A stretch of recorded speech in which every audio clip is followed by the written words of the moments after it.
Welcome to Carlton's Math Corner. Today we're going to continue our study of percents.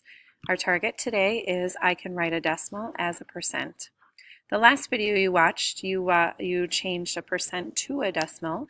So let's start off with a decimal such as 78 hundredths, 0.78.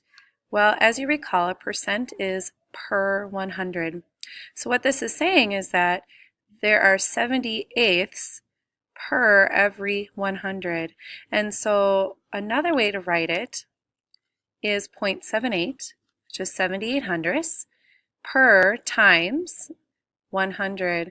And if I take 0.78 times 100, I get 78%. What do you notice happened to the decimal point?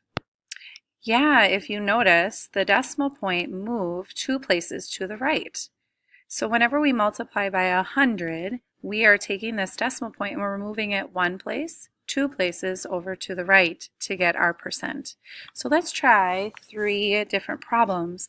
If I have 651 thousandths, or 0.651, what would that look like if we changed it to an equivalent percent? Well, if I take that number and I multiply by 100, or in other terms, I move the decimal point 2 places to the left, my percent will now be 65.1%. Nice job. How about this one? 2.34, 2 and 34 hundredths. Yep, if I multiply by 100, then what happens is the decimal point moves over 2 places to the right, and so 234% would be my answer. And the last one,